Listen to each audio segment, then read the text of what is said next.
Riven pressed her back against the jagged remains of her survey pod, shielding herself and her companion from the relentless wind that scoured the frozen plains of HFY SCI-FI. Her crimson fingers, once vibrant with swirling bioluminescent patterns, now dulled with frostbite as she tightened her grip around Nib, the creature trembling in her lap. The storm hadn't come from any known weather pattern, just another unpredictable event on this hellish moon. What was supposed to be a routine planetary scan had turned into a desperate fight for survival after an uncharted gravitational rift pulled her small vessel out of subspace and sent it crashing into this desolate world. The impact had shredded her comms, severed life support, and left her stranded on a place so far from mapped sectors that even the stars looked different. Nib, a squat, soft-furred creature with oversized ears and violet fur, let out a faint whimper. Riven stroked the top of his head, her gloved hands shaking. "It's all right," she murmured, voice barely audible over the howling wind. "We'll sleep soon, just like floating in a drift tank." She didn't know if she was saying it for Nib or herself. The temperature had plummeted faster than she could reinforce the wreckage into shelter. Her suit's thermal reserves were critically low. With her backup generator fried in the crash, there was only body heat left. Riven curled around Nib, trying to keep him alive. The science directorate back home on Elos would probably call this a heroic loss in a press release if they ever found her. Overhead, the twin moons of HFY SCI-FI shimmered faintly through shifting cloud cover. One was a pale green disk, the other a cracked orb of ice. The sight was hauntingly beautiful in its own right, but all Riven could think about was how easily this world swallowed lives. She hummed an old Ellison cadence under her breath, a tune her siblings used to sing while floating in the tide pools. It was strange how memories surged in near-death moments. The cadence turned shaky halfway through breath, catching in her throat as the cold started numbing her face. Nib's little body had gone nearly still, and then the ground trembled. It started subtly like a distant quake, then grew into a rhythmic pulse beneath her. At first she thought it was a hallucination brought on by hypoxia. But no, there were vibrations, weight movement. Something was coming. Riven weakly lifted her head vision, foggy from exhaustion and cold. Through the white curtain of snow, a silhouette emerged, bipedal large and deliberate. She blinked several times, trying to sharpen the image. The figure moved steadily, pushing through the ice storm like it was a mere inconvenience. As it came closer, she saw armor, sleek, angular plating of matte gray and deep cobalt. It wasn't Ellison, that much she knew. No insignia, no language markings, nothing familiar.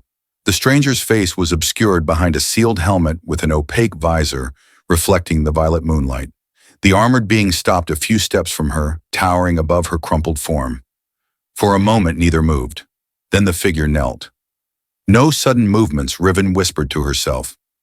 "Don't provoke." But the stranger wasn't threatening. She assumed it was male from the broad-shouldered design of the suit, reached out slowly and lifted her and Nib as if they weighed nothing. Warmth radiated from his armor. Riven tried to speak, to ask who he was, but her throat only produced a dry rasp. He spoke something, foreign syllables laced with mechanical modulation. She didn't understand the words, but the cadence was gentle, reassuring. Nib stirred faintly in her lap. Riven passed out before she could process more. She awoke in warmth. Real warmth. Soft material cradled her back. A steady pulse of heat radiated from the bed beneath her. She blinked groggily, disoriented, then focused on the ceiling above her, dull metal with embedded light panels. Her limbs felt heavy, wrapped in layers of unfamiliar but insulated cloth. Nib's tiny breasts tickled her neck. The creature was curled beside her, fast asleep. She sat up slowly, wincing at the stiffness in her muscles. Around her was a compact chamber, clearly not part of any Ellison structure.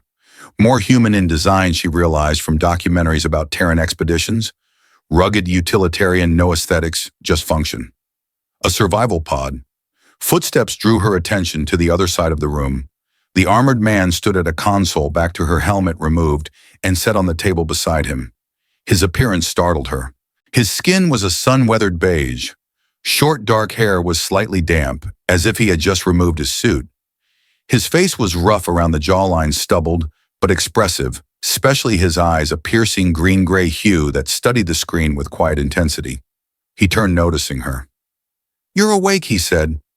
She couldn't understand the words, but his tone was unmistakably friendly. Riven nodded slowly. The man tapped a device on his wrist, then spoke again. This time, his voice was followed by a halting translation in various languages. Most were alien to her. None matched Alosan dialects.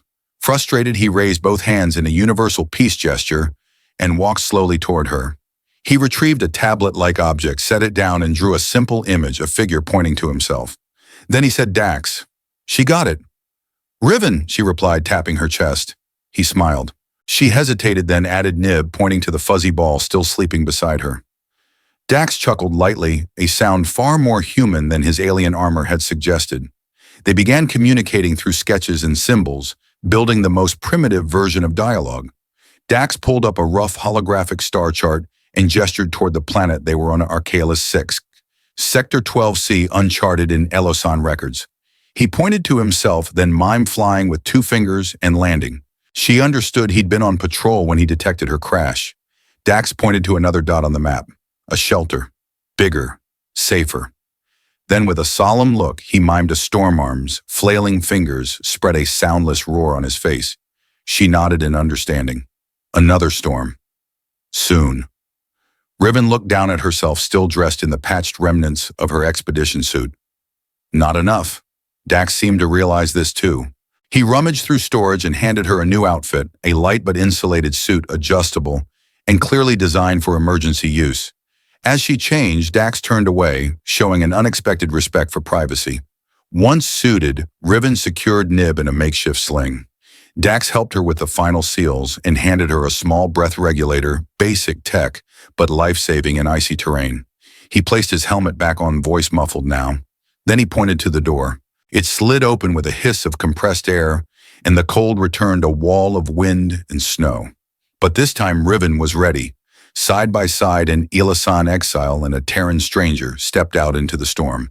Together, the cold struck like a living thing. Even insulated by the thermal suit Dax had given her, Riven could feel the bitter bite of the Arcalis storm as she stepped into the snowfield beyond the shelter. The visor of her borrowed helmet dimmed against the glare of blowing ice crystals while her breath condensed faintly in front of her. She glanced sideways. Dax moved forward with practiced efficiency, trudging ahead with heavy steps that cracked the frozen surface beneath his boots.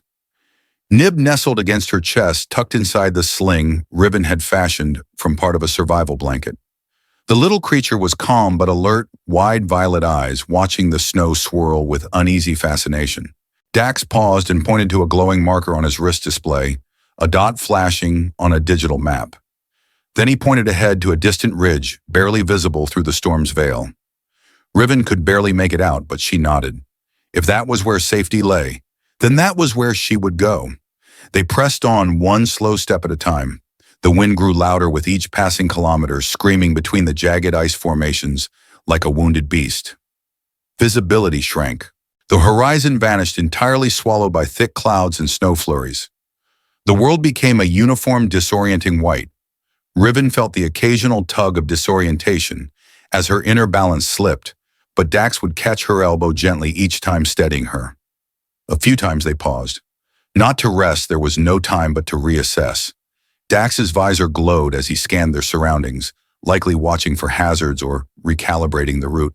Each time he'd point to the map and confirm the direction before marching on again. It was strange how little they could say to each other, and yet how much they understood. About an hour into the trek, Riven raised a hand to signal a stop. She crouched low beside a sharp ice ridge, trying to shelter Nib from the brunt of the wind. Her legs ached, muscles unused to such brutal terrain. Elos, her homeworld, was warm and aquatic. Her people evolved with webbed hands and partially amphibious lungs. Snow was a curiosity, not an enemy. Dax knelt beside her, his armored hand resting gently on her shoulder. She looked up, surprised at the quiet reassurance behind the gesture. His visor shimmered briefly, and through the polarized glass, she caught the faint outline of his eyes. Not cold, not distant, watching her with concern. He tapped her wrist console gently and then mimed rubbing his own arms. Cold, hungry Riven nodded. He reached into a compartment on his suit and pulled out 2 ration bars, dull gray packaging utilitarian. He offered one to her and she accepted it gratefully. The taste was bland, but it thawed the edges of her fatigue just enough to keep her moving. When they resumed the journey, Riven felt herself starting to adapt. Her movements became more fluid, more deliberate. She followed Dax's lead, using the natural grooves and ice ridges to shield from the worst gusts. He clearly knew how to survive in these conditions. Perhaps he'd done it before. Perhaps too many times. The world around them shifted again as they neared the ridge. The flat white plains gave way to rougher terrain spires of black ice jutted from the snow like broken spears. Between them lay a canyon, narrow and winding. Dax pointed toward it, then toward the sky. Through a momentary break in the clouds, Riven saw it, a dark shape soaring overhead, massive wings white as the storm moving slow and deliberate through the air. A predator. Dax pulled her into the canyon without a word. They crouched low, pressed against the icy walls, holding their breath as the creature passed overhead. It circled once, searching, but then moved on. When the screeching wind returned, Riven realized her own heartbeat had been the loudest thing in the silence. Once the skies cleared, Dax let her out again. The terrain became steeper. The ridge ahead loomed higher, now closer. Snow had gathered in deep drifts along the incline. For every few steps they gained, they'd slip one back. The storm showed no mercy. Halfway up the slope, Riven stumbled. Her foot caught beneath a hidden rock, and she fell forward, barely protecting Nib, as she landed hard on her forearm. Pain lanced through her elbow. Dax turned quickly, dropping beside her. His voice buzzed through the helmet speaker words she didn't know, but the tone was enough.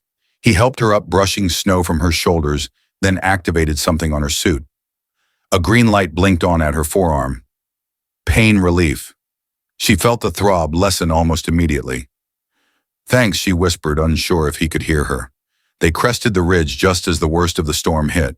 The new shelter was partially buried beneath layers of snow and ice, but it was unmistakably artificial, half-cylindrical, reinforced with angular support beams and metallic alloys. Its entryway was a heavy blast door with a manual lock. Dax pushed aside ice with sheer force, then typed something into a keypad on the control panel. The door hissed open. Warm air hit Riven like a wave. She nearly collapsed with relief. Inside the shelter was larger than the last, an actual outpost built for longer-term occupancy. It had power, environmental control supply racks, a backup comm system, and even a med station. Dax shut the outer door behind them and removed his helmet with a sigh. Riven sat on the floor, helmet in her lap, breathing deeply. Her cheeks burned from the sudden temperature shift. She looked down. Nib was squirming in the sling again, chirping softly, awake and warm. He leapt to the floor and began inspecting the room with cautious steps. Dax offered her a thermal flask. She sipped slowly. Sweet, earthy liquid warmed her throat and stomach. It tasted of something vaguely like Rudy from Elos, though she doubted it was the same plant. They didn't speak much after that. They didn't need to. They both collapsed on opposite ends of a long padded bench, their bodies finally allowing exhaustion to take over. For a while the silence was comforting. Then a shrill beeping pierced the quiet. Dax stood, instantly moving to the console. His face shifted from calm to focused. He motioned for her to come look. On the screen, a weather map displayed a swirling mass of energy heading straight for them. Another storm, bigger. Dax pointed to the facility walls, then made a shaking motion, too weak. Not built for this one. Riven felt a chill that had nothing to do with the cold.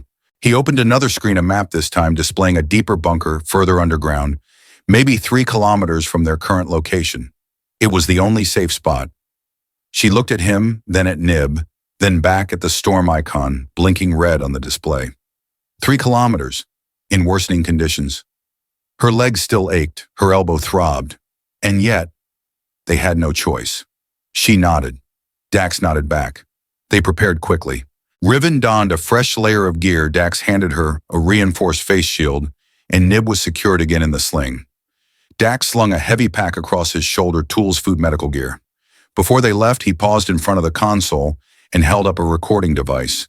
He spoke into it briefly, likely leaving a message, just in case. Then he turned to her, his expression firm. This time they would go together, not as strangers, but as something closer, partners, survivors. The second shelter's door sealed behind them with a mechanical hiss, and once again Riven and Dax were swallowed by the screaming white. The storm had worsened. Wind buffeted them like invisible fists, howling across the snow-covered ridge, and sending sharp shards of ice flying sideways. Despite the suit's thermal insulation, Riven felt the cold like a dull ache pressing against her ribs. The reinforced face shield helped, but visibility dropped to only a few meters, forcing her to focus solely on Dax's figure. Just ahead, his silhouette outlined in the faint glow of his navigation beacon. Her body screamed with each step. Muscles not built for high-gravity terrain or sub-zero temperatures clenched and released on instinct alone. The only warmth she could feel was nib pressed tightly to her chest inside the sling, emitting low chirping noises every so often, as if trying to reassure her that he was still okay. Dax didn't slow down, not because he was heartless, but because he knew that stopping was more dangerous than exhaustion. At one point, the terrain shifted again. What had been relatively flat ice transitioned to a jagged descent, slick with frost, and broken by sharp ridges of black stone. Dax turned and held up a hand, motioning for Riven to stop. He crouched, scanned the slope with a handheld device, then looked back at her with a raised thumb. Safe enough. Riven descended carefully, her boots crunching with each cautious step. Twice she slipped, and twice Dax was there to steady her. The second time, he caught her under the arms and held her up a moment longer than necessary, staring at her through his visor. She caught her breath, his proximity strangely comforting amid the cold fury of the world around them. Thanks, she mouthed again, though the wind carried her words away. After what felt like an hour, the terrain opened into a narrow canyon where the wind howled louder but flowed predictably. Dax paused to check his scanner again, then pointed ahead. Through the haze of frost, Riven saw a faint outline embedded in a rock face at the canyon's end. A heavy blast door, dark gray and half frozen over. Relief flooded her limbs. The bunker.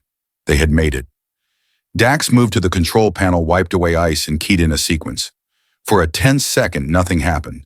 Then a dull vibration followed by a click. The door shuddered open, revealing a dimly lit tunnel beyond. He motioned for her to go first. Inside, silence swallowed the storm. The air was crisp but breathable, warmed by residual heat from ancient emergency systems. Lights flickered on one by one as they moved deeper into the corridor. The tunnel sloped downward, built for durability rather than comfort. Thick metal walls reinforced by crossbeams and lined with frost. Riven unclipped her helmet, breathing deeply. The stale air tasted like dust and ozone, but it was heaven compared to the biting wind outside. They passed a second blast door and entered a larger chamber, round, hollowed out from the surrounding rock, with a domed ceiling supported by struts. There were signs of habitation, faded logos on the walls, rusting tool cabinets and disused terminals now blinking to life as Dax activated the central power relay. Lights flared overhead. Warm air began to circulate. It wasn't home, but it was safety. Once the system stabilized, Dax collapsed onto a bench and removed his outer armor, revealing the bodysuit beneath slick with sweat. Riven followed suit, carefully shedding the top layers of the thermal suit until she was down to the inner mesh. Nib scampered out of the sling and immediately began exploring the room, his tiny paws slapping softly on the metal floor. He chirped with delight upon discovering a padded crate and promptly curled into it. Riven watched him for a moment, then turned to Dax. He was at a side console now, scanning the bunker's diagnostics. She approached, hands still trembling from the exertion. "Will it hold?" she asked instinctively. He looked up, understanding enough from her tone to offer a small nod. Then he pulled up a diagram of the facility, a full substructure spanning multiple levels with their current location marked in blue. Safe for now. As she studied the map, Riven noticed a section outlined in red. She pointed to it, raising an eyebrow. Dax's expression darkened. He tapped the section and mimed a cracking motion damage. Then he mimed pressure loss and a whooshing gesture. Riven frowned. A breach in the outer corridor. It didn't compromise their current room, but if the storm intensified, she understood, they'd need to repair it. Later that cycle, they found the tools. Dax led her to the lower level storage units filled with unused repair kits, polymer sealant, atmospheric foam, portable welding devices. Much of it was old but functional. Riven instinctively picked up a scanning tool and inspected it, eyes narrowing in thought. The technology was crude compared to Ellisan engineering, but she could work with it. She pointed to herself and the tool, then to the red zone on the map. Dax hesitated. He took the device from her, turned it in his hands, then handed it back with a nod. Together they suited up again, not for the storm but for pressure hazard. The breach wasn't in the coldest section, but it was close. The air was still breathable, but the temperature had already dropped to freezing levels. Ice crystals clung to the walls where condensation had solidified.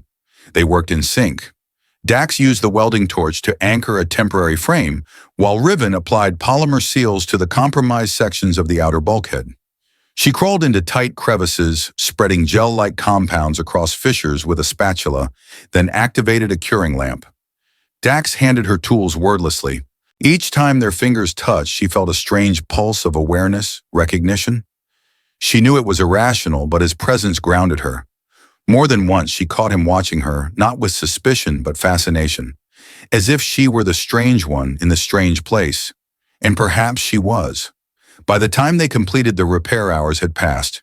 Diagnostics showed pressure stability restored. Dax exhaled, visibly relieved. They returned to the living chamber and slumped beside the heating core. Riven peeled off her gloves, flexing her long fingers, skin marked by the golden tracery unique to her species. Dax glanced at her hands, then raised his own. 5 fingers, slightly thicker, rougher, but similar. He reached out, not to shake, not to grab, but simply to place his palm against hers. They aligned almost perfectly. No words passed between them, but Riven didn't pull away. Later, they shared another meal, nutrient packs, and reheated root broth. Nib joined them, purring softly as he curled between their legs. Dax activated a device on the wall, projecting a series of rotating images, photos she guessed from his world. Oceans, city skies with only one sun. People. He paused on one, a group shot of beings like him standing in uniform. Soldiers, he pointed to one face, his. Riven nodded. She took the slate from him, flipped it to drawing mode, and began to sketch. Twin suns, floating cities, tidal bridges, her people. Dax watched in silence, then drew his hand over his heart and looked at her. Something had changed. They were no longer just surviving together. They were becoming something else. Part 4. Signals in the silence. Riven woke to the soft pressure of Nib's nose against her cheek. The tiny creature chirped as she stirred, blinking sleep from her eyes. Warm air gently circulated through the sealed bunker, a stark contrast to the frozen world outside. Her body still ached from the previous day's repairs, but there was a quiet peace in the air, like the silence after a great storm. She sat up on the sleeping pad and glanced across the chamber. Dax was already awake, crouched at the far console. Pale yellow light reflected off his skin as he reviewed something on the display, a schematic, a map, or perhaps a systems check. Riven watched him for a moment. There was an ease to his movements, practiced and efficient, and yet even in stillness, she could sense the tension coiled beneath the surface. He turned and caught her watching. A small smile tugged at the corners of his mouth. He lifted a hand in greeting. She returned the gesture, then swung her legs over the edge of the cot, stretching carefully. Nib gave a proud chirp and bounded toward Dax, who welcomed him with an affectionate scratch between the ears. It had become a routine, one that felt almost domestic, almost normal. But it wasn't. This was still Arcalis, still a barren frozen moon with storms that could shatter steel. And worse, something had changed. Riven noticed it the moment Dax turned back to the console. A red icon pulsed slowly on the corner of the screen. When she joined him, Dax tapped the blinking symbol and brought up a data log. A string of symbols scrolled across the screen, unfamiliar to Riven. But the format wasn't a message, a transmission, not from them, but from orbit. Dax's face darkened as he accessed the recording. An audio feed played, choppy and distorted, but with clear tension in the voice that spoke recon team to command. We've located the signal anomaly. Coordinates match the crash report. Proceeding to investigate. Over. Dax cut the audio and leaned back in his chair. The message wasn't Elosan. It was Terran military standard. Riven didn't need translation. She saw it in his posture, the stiffening of his jaw, the way his eyes narrowed on the map. Someone was coming. He pulled up a secondary display terrain scan, topographic overlay. A ship had landed less than 20 kilometers from their location. A large one, dropship-sized, with a patrol team now advancing across the surface. Coming for her. Her heartbeat quickened. She reached out instinctively and gripped his wrist, pulling his attention back. "Danger?" she asked, her voice sharp, despite the broken common tongue. Dax hesitated. Then he nodded. He pointed to her to the bunker, then mimed handcuffs. Captivity, a gesture that sent a cold ripple down her spine. She stepped back, trying to collect her thoughts. Why would they come for her? Why now? He tapped another panel and brought up a comm feed this time, encrypted, barely functioning. He tried to speak, but the signal was jammed. The patrol had already initiated comm suppression. They weren't coming to talk. An hour later, the plan formed. Dax paced in front of the console, alternating between sketching escape routes and flipping through ship schematics. Riven stood beside him, arms crossed, absorbing every detail. There was an auxiliary hangar built into the far end of the complex, its existence buried beneath years of snow and disuse. But it still had power, barely, and inside were two compact jump craft. Emergency evac vessels. Fast, short-range, barely armed, but just enough to escape orbit. Dax pointed to the hangar, then to the terrain map. They could use the tunnels to reach it without going outside. She understood, but her stomach twisted with unease. He was planning to leave with her, to abandon his post, his people, his orders. She reached out and touched his arm gently. Why? She asked, her voice barely above a whisper. Dax looked at her for a long moment. Then he touched his chest and said, "You matter." The simplicity of the statement made her throat tighten. She should have protested, should have told him not to risk everything. But she didn't. Instead, she nodded. Together, she said. They moved quickly. Dax packed the essentials, food rations, med kits, water canisters, environmental tablets. Riven handled the engineering gear, choosing compact fusion cells and a portable nav core. She worked quickly, her fingers trembling, not from the cold, but from adrenaline. Nib, sensing the tension, stayed close to her feet, watching with wide eyes. The tunnel leading to the hangar was long, narrow, and choked with frost. They had to force one of the blast doors open using a hydraulic lever. Each creak of metal echoed like a cannon shot in the still air. Halfway through the tunnel, the lights flickered. Power fluctuations. Dax paused and adjusted his wrist scanner. The enemy team had activated external proximity sensors. They were getting closer. Probably an hour away. Maybe less. They reached the hangar. Inside, the air was stale and dark. Dust drifted through beams of filtered light cast from dim emergency bulbs, still clinging to life. The two ships sat like sleeping beasts beneath sheets of protective film. Riven's heart leapt at the sight of them, crude by Elisan standards, but functional. She rushed to the nearest console and initiated startup procedures. The vessel groaned, coughed once, then powered up. Screens flickered to life. Status lights blinked amber. Dax gave her a look of impressed surprise. She shrugged. "Engineer!" He laughed, short and breathy. Then the alarm blared. They froze. A loud klaxon echoed through the facility's walls. Motion sensors had been triggered. The patrol had entered the main complex. Dax grabbed his helmet, sealed his suit, and slammed his fist on the launch platform controls. The hangar ceiling split open with a grinding roar. Ice and snow crumbled away above them as a narrow exit chute was revealed. Riven ran to her seat, pulling Nib close and securing him in a side pod. Dax entered the other vessel, engaging its own systems in tandem. Through the cockpit window, he caught her eye and gave a sharp nod. Now he called through the comms. The engines roared to life. Riven's vessel shook beneath her ancient mechanisms, straining with the sudden rush of energy. Lights flashed. Alarms screamed. But the ship lifted slowly, then faster.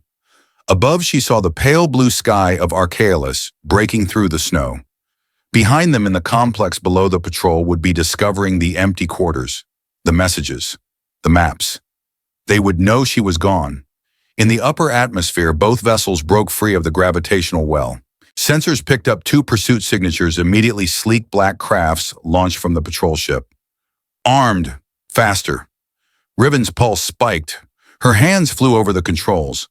Dax's voice came through the comms. "Follow me." He turned his vessel sharply toward a dense cloud of asteroids orbiting just beyond the moon's edge. Riven hesitated for a heartbeat, then mirrored his maneuver. As they entered the field, the ships danced between massive floating boulders, dodging collisions with centimeter-level precision. The pursuing vessels followed but struggled. Their speed became a liability. Twice they clipped asteroids, throwing sparks and fragments into space. Riven focused, breathing shallowly as she mirrored Dax's flight path. He led them toward a massive rock, then through a narrow fissure just wide enough for their ships.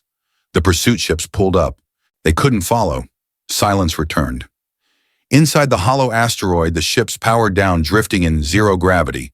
The space was dark, lit only by the faint ambient glow from the planet beyond. In her cockpit, Riven slumped back against her chair. They'd made it. She looked out the viewport and saw Dax's vessel suspended nearby. He raised a hand through the glass. She mirrored the gesture.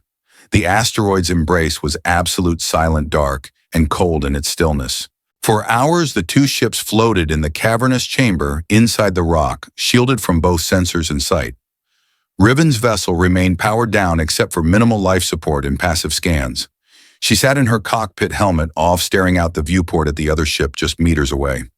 Dax was there, his silhouette barely visible behind his own glass. She'd never felt so far from home, and yet somehow not entirely lost. Nib stirred beside her, curled into a ball on a padded seat. He opened one eye, briefly chirped once, as if to say, "Still alive." Good, and then returned to sleep. Riven smiled faintly. Outside, the asteroid's massive form rotated slowly in space, opening a sliver of visibility through the fissure that now framed the frozen moon of Arcalis below. The storm had passed, but their lives had changed forever. A soft buzz pulsed on her console, Dax's transmission. She accepted the feed. "Clear," he said, voice quiet, tired. "No signals. Pursuit ships are gone." Riven nodded even though he couldn't see her. "Time to move." A pause, then yes. They reactivated their ship slowly, careful not to release energy spikes that could be picked up by long-range sensors. Dax sent her new coordinates, a course toward a neutral trading outpost orbiting a nearby gas giant, Severos 9. It was a minor pit stop in galactic terms, but frequented by travelers from dozens of species. No central government, no military presence, a place where fugitives and wanderers could disappear. It was exactly what they needed. "Meet you there," Dax said. "Together," Riven replied. Their two ships slipped from the fissure like whispers in the void and vanished into the stars. The journey to Severos 9 took 3 days. The small evac crafts weren't built for long hauls, but they managed. The onboard life support systems hummed without complaint. Riven spent the time in motion, checking systems, recalibrating flight trajectories, and reworking the translator Dax had left unfinished. Using fragments of her Alosan tech and his human database, she expanded the program, refining the phonetic matching. The result wasn't perfect, but it worked. On the second day, Dax's voice came through the comm again, clearer than ever. "Translator updated?" he asked. Riven grinned. "Try not to be impressed." He chuckled, a sound that warmed her more than the heater ever could. "I already am." They talked more after that, about their homes, their people, their dreams. Sometimes the words failed them, but they filled the silence with sketches sent over comms or photos or voice recordings from each other's worlds.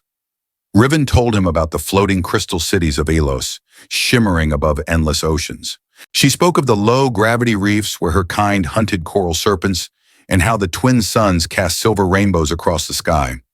Dax in turn showed her Earth vast forests, endless plains, storm-drenched oceans. He told her of his sister, of growing up near a lake, and how military service had once seemed like a way to make a difference. "What changed?" she asked. He was silent for a long time. Then the orders stopped making sense. Riven nodded. She understood. Severos 9 rose like a bronze giant on their approach, its atmosphere glowing with orange and red bands. The gas giant's swirling storms making Arcalis look tame in comparison. Orbiting high above was the outpost Galen's Rest, a ring-shaped station cobbled together from old warships, cargo bays, and alien scrap. It wasn't elegant, but it was alive. Dozens of ships were docked along its spindly arms. Beings of all shapes and sizes moved across the landing zones, scaled, furred, metallic, gelatinous. Languages interwove in an incomprehensible tangle of dialects. Lights flashed, vendors barked sales, and somewhere distant music pulsed like a heartbeat. Riven's ship touched down first. Dax landed a few platforms over. The moment she stepped off her ramp, she felt the shift pressure, gravity motion sound. She pulled her hood up and adjusted her translator earpiece. Nib rode on her shoulder, bright-eyed and curious. He chirped constantly as they made their way through the station. Dax met her at a midpoint between their ships. He wore a light black jacket over his bodysuit, a tactical vest underneath, and carried a small pack. His face lit up when he saw her.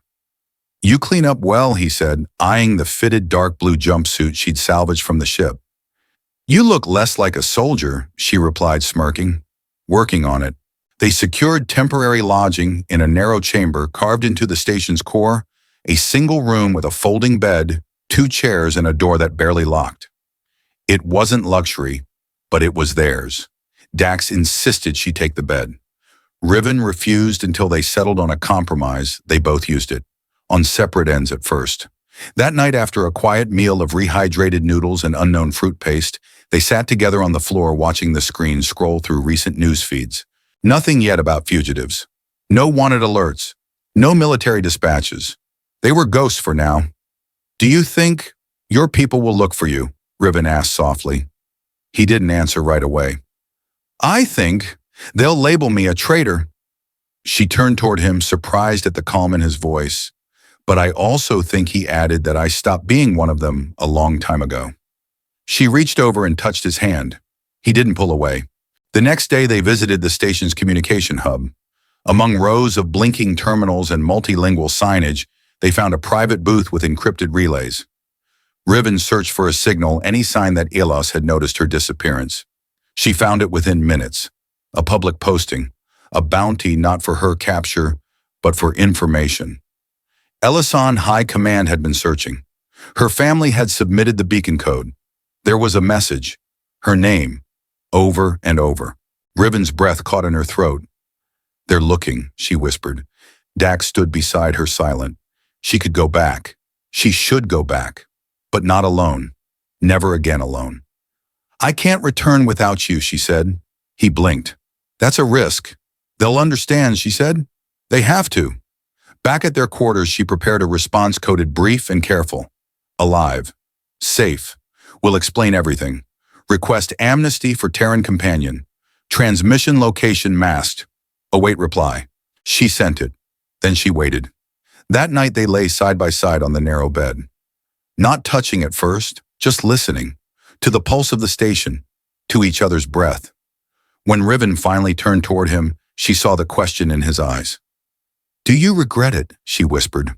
He reached up and gently brushed a strand of silver hair from her forehead.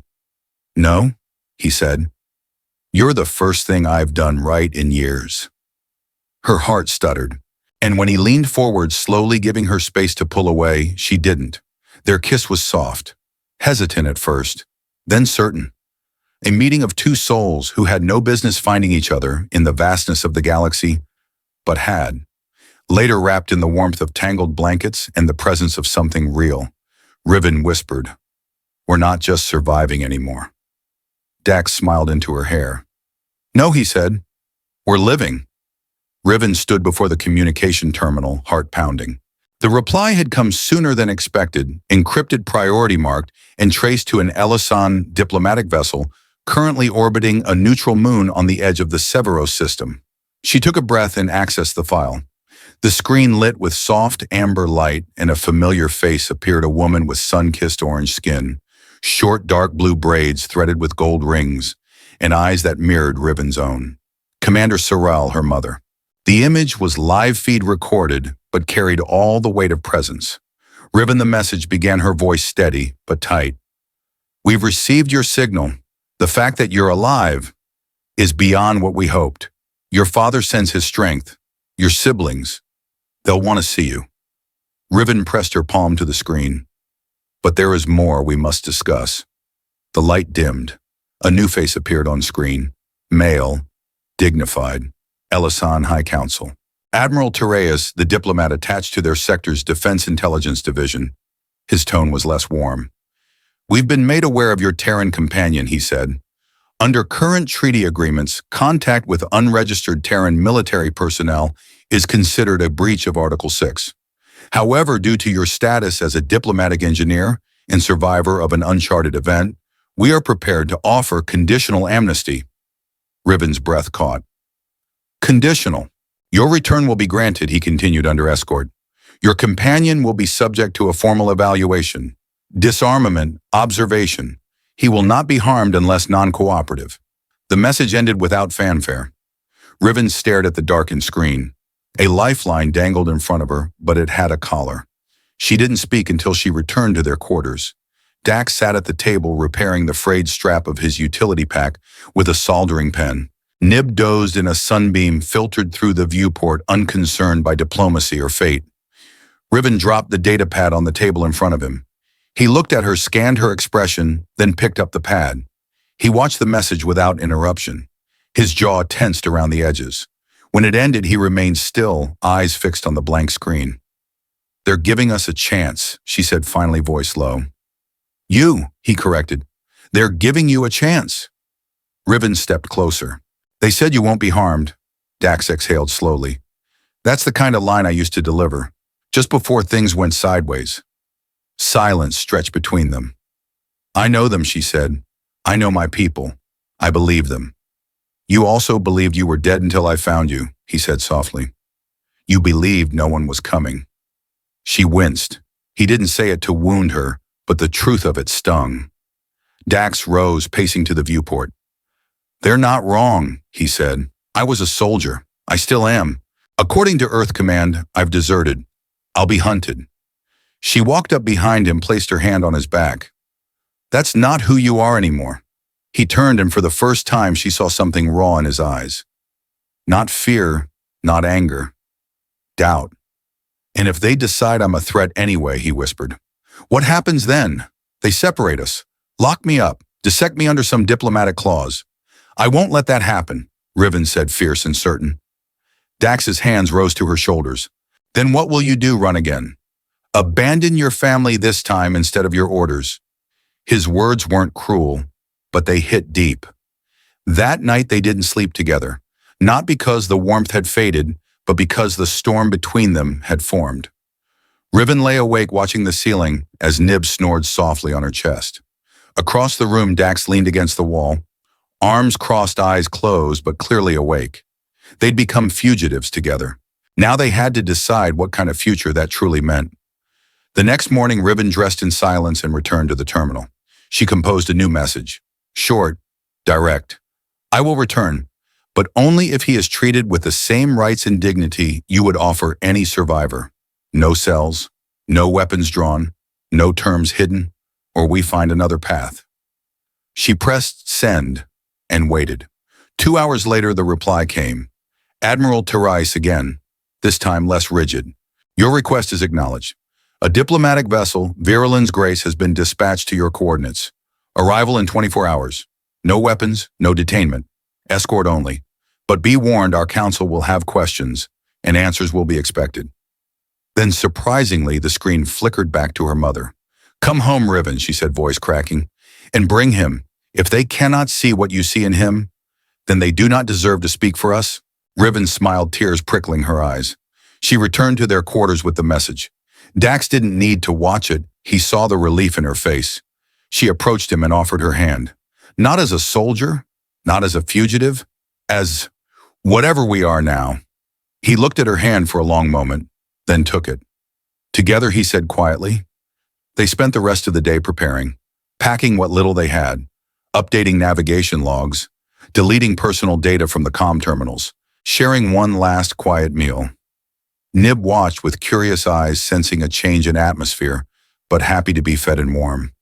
As the final cycle of Seviros's light passed across the station, Riven and Dax returned to the observation deck. Stars spun beyond the curved glass, endless and ancient. You ever think Dax said if we hadn't crashed on the same frozen rock, we'd never have met? Riven leaned against him. You ever think the universe does that on purpose sometimes? He smiled. Then I owe the universe. You can pay it back, she said, reaching for his hand, by surviving tomorrow. He squeezed her hand. I'll survive, as long as you're beside me. The yellow sand vessel arrived at dawn. Virulence Grace glided silently into orbit above Severos 9, like a living sculpture, its hull gleaming with iridescent crystal plating, its form shaped by organic curves and flowing lines. Unlike Terran ships built for power, This one moved like a creature of grace and purpose, gliding through space rather than cutting through it. Riven and Dax stood together at the outer docking ring of Galen's Rest, a modest duffel slung over each of their shoulders, Nib resting quietly in Riven's arms. Around them, the outpost continued its daily rhythm, bustling traders' loud music, smells of fried oils and strange spices. But the world felt paused in this moment. A docking corridor extended with a soft hiss. The air changed, smoother, warmer, tinged with a faint floral scent that reminded Riven of the gardens from her childhood. Then they came. 3 Alosan diplomats emerged first, dressed in shimmering robes that reflected the ambient light like liquid metal. They moved with practiced elegance, hands folded at their waists, eyes unreadable.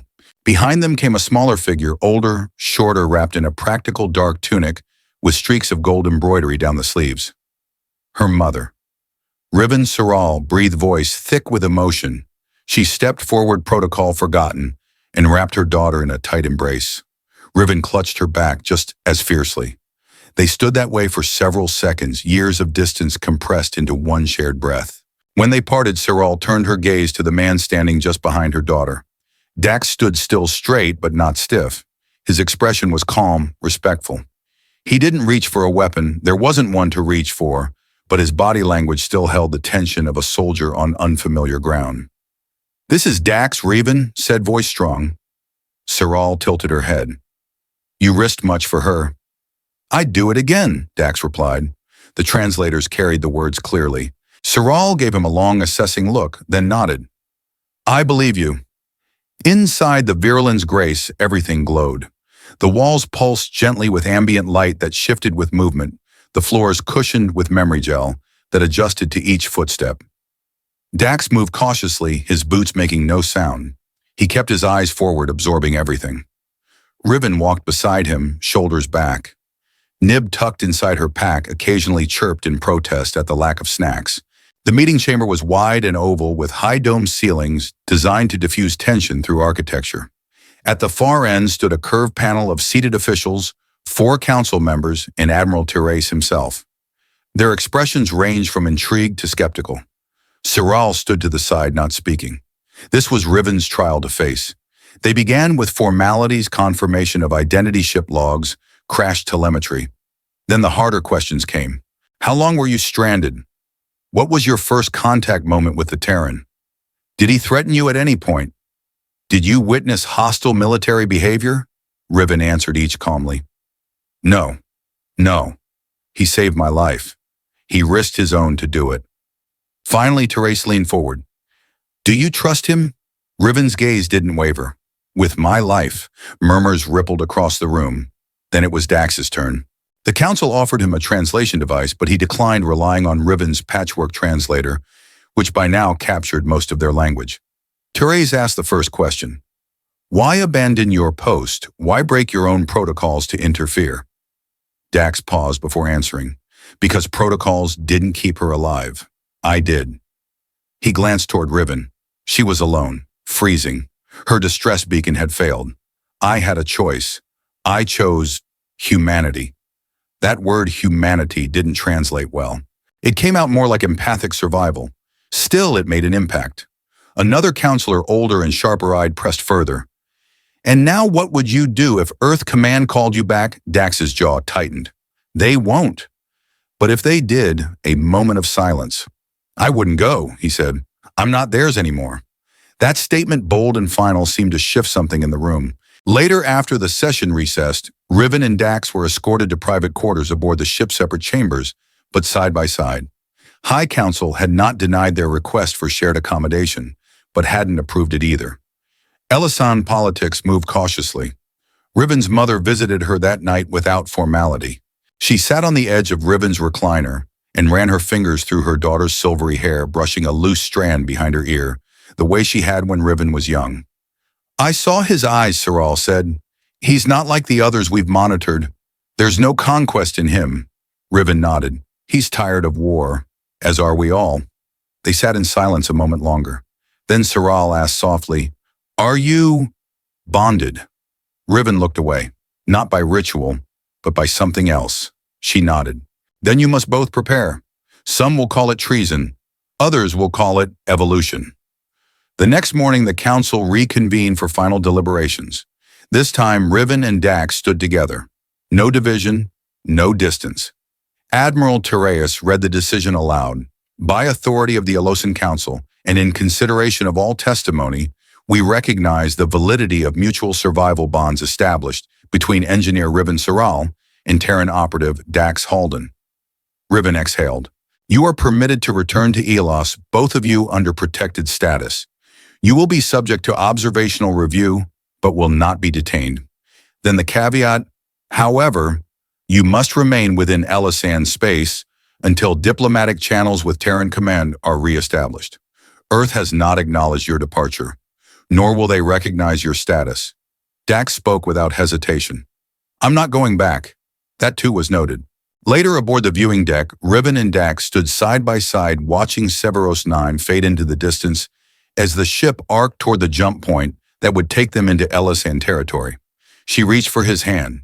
He took it. You sure? She asked softly. No turning back. I turned back the moment I found you in the snow, he said. She smiled, then leaned her head against his shoulder.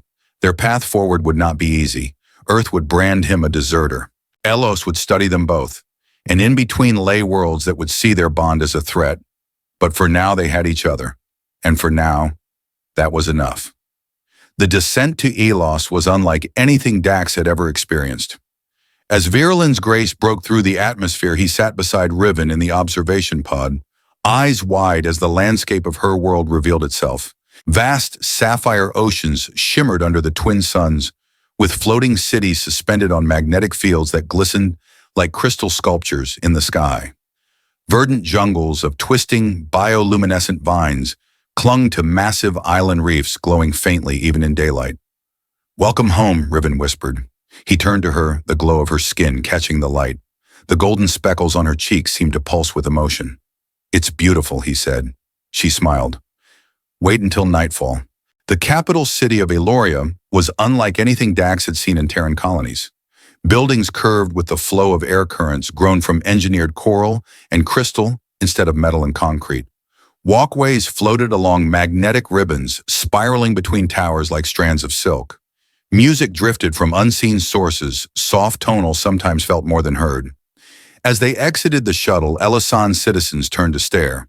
Riven walked proudly, Nib perched on her shoulder, her hand gripping Dax's tightly. The stares followed them, but no one approached. Whispers flowed in their wake, accompanied by shifting eye patterns. Elasan's had subtle iris changes that revealed emotional states. Dax saw many flicker with curiosity, others with caution, a few fear. The council had approved their return. But public opinion was a different matter. Their assigned residence was modest but well located, a high-platform dwelling near the edge of the Aelorian rim, with views of both the sea and the sunlit clouds below. A caretaker greeted them and offered a series of polite, stiff instructions about observation protocols and restricted access zones. Dax listened carefully, nodding at the right moments, but said little. Riven took the lead. She had grown up here. She knew the terrain, physical and political. That night, as they unpacked their few belongings, Riven stood by the window, arms folded, watching the twin suns lower into the sea. It's strange, she said. I never thought I'd be back. Not like this. Dax stood behind her, gently wrapping his arms around her waist. You're not alone, he said. She leaned into him. No, I'm not. The next week passed in cautious rhythms. They attended diplomatic briefings and answered endless questions from cultural liaisons. Riven was asked to speak at a science summit about her survival experience and the unknown physics behind the wormhole that had pulled her off course. Dax was required to submit biometric data, undergo non-invasive neural scans, and participate in psychological evaluations. He complied with everything, not because he trusted the process, but because he trusted her. Still, the pressure wore on them. The city's mood fluctuated. News feeds debated their return. Some Alosans called Riven a symbol of interstellar progress. Others feared what her Terran partner might represent: an ex-soldier, a deserter, a threat. One evening, returning from a council debrief, they found graffiti scrawled on the lower edge of their dwelling's transit dock. Alien loyalty endangers all. Dax stared at it for a long time. Riven moved to scrub it clean. He stopped her.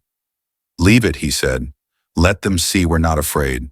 The following morning, Riven's younger sister Kaylee arrived unexpectedly. A bundle of kinetic energy with mirrored blue eyes and a mischievous smile, she entered the room like a summer storm, arms outstretched. "Riven," she yelled, tackling her sister in a blur of limbs and laughter. Riven nearly fell over laughing as she caught her. Kaylee stepped back, turned to Dax, and studied him intently. "So, this is the Terran," she said in perfect translated common. Dax raised an eyebrow. "I've heard worse titles." Kaylee tilted her head. "Are you going to marry my sister?" Riven choked on her tea. Dax blinked. Kaylee grinned. "Just checking. You're cute. For a biped." Riven buried her face in her hands. "Kaylee, please." That night, Kaylee stayed for dinner, which Dax prepared using a mix of rationed spices and local fruit. The three of them laughed more than they had in weeks. Nib chirped happily from the table, stuffed with sunroot and honey pods. As the twin moons rose beyond the window, Kaylee looked out and whispered, "People will come around. They always do. Eventually." Riven nodded, not fully convinced, but Dax saw a flicker of hope in her eyes. 3 days later, the first real challenge arrived. An invitation. High Temple of the Harmonic Accord. A gathering of cultural and spiritual leaders who wished to evaluate the bond between Riven and Dax. Officially, it was a tradition symbolic. Unofficially, it was a test. Dax paced the room that evening. "They want proof. Not of what we've done, but what we feel." Riven watched him. "Can we prove that he stopped?" Turned to her. "I don't know how to explain it to them," he admitted. "There's no military briefing for this. No protocol." She walked up, touched his chest. "Then don't speak their language. Speak mine." He looked down at her, puzzled. She reached behind her neck and unclasped a delicate golden pendant, a symbol of the Elisan bonding rite never given lightly. She offered it to him. "I want to bind with you," she said. "By our ways, not theirs. Not theirs to approve. Ours to live." Dax took the pendant slowly, held it in his palm like it was starlight. "Are you sure?" "I was sure the moment you carried me out of the ice." The next morning they entered the High Temple. Dozens of robed observers watched from platforms grown out of living stone. High Priestess Evera stood at the altar, flanked by recorders and cultural archivists. A solemn hum filled the air, a resonance designed to attune minds to shared intention. Riven and Dax walked together into the center of the chamber, palm to palm. They stood before the priestess, said no words. Instead, they each took the golden pendant and placed it on the other. Gasps rippled through the gallery. The act was ancient symbolic unity through mutual offering. Not a display, not a spectacle, a truth. Riven stepped closer. "By sea and sky, by breath and bond," she said, voice unwavering.